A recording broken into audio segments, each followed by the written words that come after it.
ज्येष्ठ नेते छगनरावजी भुजबळ साहेब असतील, नामदार पंकजाताई असतील, आता ओबीसीचे ते दोघंच नाहीत, त्यामध्ये ओबीसी उपसमितीचे अध्यक्ष चंद्रशेखर बावनकुळे आहेत, त्यामध्ये दत्तामामा भरणेसुद्धा मंत्री आहेत, संजय राठोड मंत्री आहेत, इंद्रनील नाईकसुद्धा मंत्री आहेत. ओबीसीमधले म्हणजे डझनभर मंत्री असतील, परंतु भुजबळ साहेबांनी आणि पंकजाताईंनीच बोलावं असं कुठलाही विषय नसतो. प्रत्येक मंत्र्याने आपण ज्या जातीत जन्म घेतला आहे, त्या ज्या समूहामध्ये आपण जन्म घेतला त्यासाठी बोललं पाहिजे.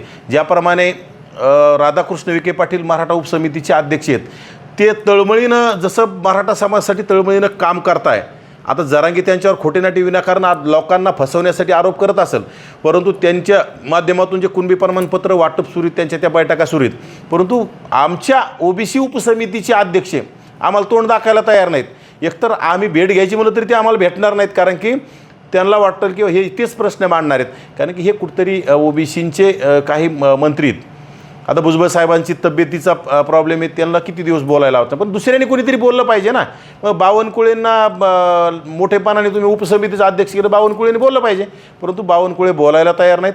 आणि काही नाही, ओबीसींचं वाटोळं झालं आहे राज्यामध्ये. जिथं जिथं जिल्हा परिषदा झाल्यात, पंचायत समिती झाल्यात, नगरपालिका महानगरपालिका झाल्यात, तिथं ओबीसींच्या ज्या राखीव जागापैकी माझ्या मते 70-80% राखीव जागेवर प्रस्थापित समाजातील लोकांनी, त्याच्यात गरीब मराठ्यांनासुद्धा प्रतिनिधित्व मिळत नाही.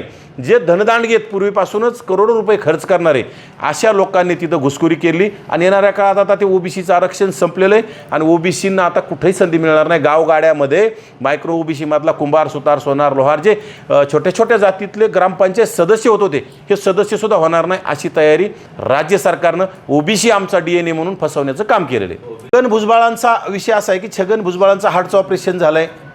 ते ज्येष्ठ नेते, ते आजपर्यंत आयुष्यभर ओबीसीसाठीच बोलत आलेत आणि ते बोलतील बी, परंतु त्यांच्या आपण तब्येतीचा विचार केला पाहिजे. बाकी मंत्र्यांनी बोललं पाहिजे ना. भुजबळांनीच एकट्याने का बोलावं? भुजबळांच्या नावावर काय सगळ्या ओबीसींची रजिस्ट्री थोडीच करून दिली. बाकी मंत्र्यांना सुद्धा ओबीसींचं मतं लागतात ना. एकट्या भुजबळांनीच बोलायचं आणि एकट्या भुजबळांनीच कुणाच्या बी डोळ्यावर यायचं, हे योग्य नाही. सर्व मंत्र्यांनी एकत्रित बसलं पाहिजे. सर्व मंत्र्यांनी एकत्रित मिटिंग करून सर्वांनी, आता कुणाला तरी भुजबळ साहेबाच्या बोलायला आता त्यांच्या तब्येतीमुळे जमत नसेल तर कुणाला तरी आता समोर केलं पाहिजे, त्याला बोलायला लावलं पाहिजे आणि ओबीसींचे हक्क अधिकार वाचवण्यासाठी नक्कीच कोणीतरी आता बोललं पाहिजे. देखील व्हिडिओ आलाय, कुठेतरी राजकीय व्यक्ती अशा पद्धतीने वेगवेगळ्या प्रकरणात गुंतलेत. राजकारणाचं अधोगती, राजकीय लोक हे या माध्यमातून अधोगती.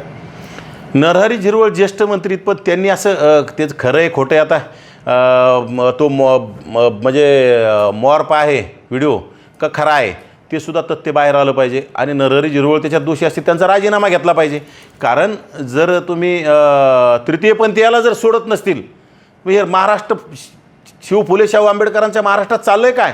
आणि हेच लोक सत्तेत असतील आणि जर तुम्ही महिला शोषण करायला, तुम्हाला महिला पुराणात तुम्ही आता तृतीयपंथीला सुद्धा सोडिनात, असं जर होत असेल तर अशा लोकांवर यांची राजीनामे घेऊन यांच्यावर कठोर कारवाई केली पाहिजे. यांना जेलचा रस्ता तात्काळ दाखवण्याची गरज आहे.